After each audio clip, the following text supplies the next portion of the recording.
तो अमरकंटक जाने से पहले मैं अपने लिए कुछ ज़रूरी सामान खरीदने रुक जाता हूँ। ये एक मिनी स्टोर था, सुपरमार्केट भी हम इसको बोल सकते हैं। एक छोटे से गांव में ऐसा सुपरमार्केट होना, मिनी स्टोर होना बहुत बड़ी बात है। तो इधर का ये विलेज बहुत डेवलप था, तो मैं सोचा अपने लिए इंपॉर्टेंट सामान मैं आज यहीं से खरीद लेता हूँ। जैसे मुझे शैम्पू लेना था, मुझे निरमा लेना था, मुझे साबुन लेना था, मुझे तेल लेना था। तो दोस्तों ये सारी चीज़ें मैं वहाँ से ले लेता हूँ। उसके बाद मैं आ जाता हूँ अमरकंटक, क्योंकि आज का मेरा नाइट का स्टे होगा अमरकंटक में। और मेरी जैकेट, पैंट, शर्ट मेरे बहुत ज़्यादा गंदे हो चुके हैं ड्राइव कर करके। तो आज मैं मस्त आराम से अपने पूरे कपड़े धो लूँगा, उसके बाद नहाऊंगा शाम को, और फिर मैं अमरकंटक में माँ रेवा, माँ नर्मदा जी की आरती में जाऊँगा। तो दोस्तों मैं अमरकंटक पहली बार आया हूँ, और मेरे ज़िले से अमरकंटक कोई उतनी खास दूरी नहीं है, लेकिन फिर भी मैं अभी तक आया नहीं था। जब हम लोग स्कूल में पढ़ते थे, जो मेरे स्कूल का नाम था इंडियन स्कूल, जहाँ मैं 8वीं तक पढ़ा हूँ, तो वहाँ से बहुत सारे बार ऐसा हुआ कि सर अमरकंटक ट्रिप पे ले आते थे, बट हम जा नहीं पाते थे, क्योंकि मैं अपने पापा से पूछता था। तो मैं क्या बचपन में बहुत ज़्यादा उद्यमी था, मैं बहुत ज़्यादा उद्यम करता था, तो मुझे कहीं जाने नहीं देते थे, क्योंकि मैं अगर कहीं गया और फिर वहाँ से वापस नहीं आया तो ये डर लगा रहता था मेरे मम्मी पापा को। इसलिए मैं कहीं नहीं गया, और मैं स्कूल की कभी कोई ट्रिप में नहीं गया।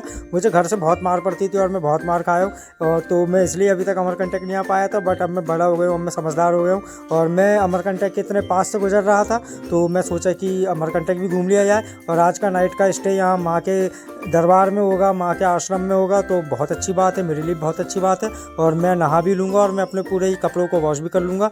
तो फ्रेंड्स ये अमरकंटक का आप दर्शन करिए, यहाँ से माँ नर्मदा का उद्गम स्थल हुआ है, और ये है माँ नर्मदा जी की मूर्ति। ये है माँ नर्मदा, जिनके आशीर्वाद से मध्य प्रदेश और गुजरात की जीवन रेखा बोला जाता है माँ नर्मदा को, और यहीं से हमारी नर्मदा माँ का उद्गम स्थान है। तो अमरकंटक आप भी कभी आइए, बहुत अच्छी जगह, बहुत प्यारी जगह, बहुत शांति मिलती है यहाँ पे, और माँ नर्मदा का आशीर्वाद आप भी अवश्य आके लीजिए। तो दोस्तों मैं अमरकंटक घूमता हूँ, मुझे यहाँ बहुत अच्छा लगता है घूमते घूमते। और यहाँ पे इतनी मस्त मस्त पहाड़ियाँ थी, यहाँ पे बहुत अच्छा लगा मुझे घूम के। बिल्कुल ये पहाड़ी के टॉप में है, और यहाँ से थोड़ा आगे आएंगे तो बिल्कुल इतनी गहरी खाई है वहाँ पे। ये देखिए इतनी गहरी खाई, और दूर तक देखिएगा। ये मेरे कैमरे की क्वालिटी उतनी अच्छी नहीं है अभी, तो मैं दूर तक देखा तो इतना घना कोहरा लग रहा था, और इतने सारे मतलब पहाड़ लग रहे थे, मैं आपको क्या बताऊँ। उसके बाद फिर मैं ये माई की बगिया में आ जाता हूँ। फिर उसके बाद थोड़ा आगे गया तो सनसेट हो चुका था, बहुत प्यारा नज़ारा था ऊपर विलेज का।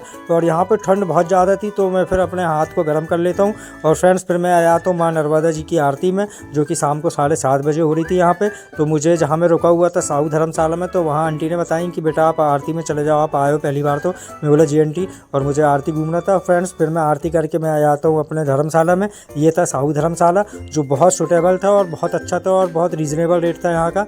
तो मैं यहाँ पे बहुत कम रुपए में रुका था। और आप भी कभी अमरकंटक आएँ, और ज़्यादा पैसे अगर आपको खर्च ना करने हो तो आप भी आ सकते हैं। फिर मैं सुबह निकल जाता हूँ डिंडोरी जाने के लिए, तो मेरी गाड़ी का टायर पंचर हो गया था। तो फ्रेंड्स अब मैं निकलता हूँ डिंडोरी, तो आपसे मिलते हैं नेक्स्ट वीडियो में, बाय।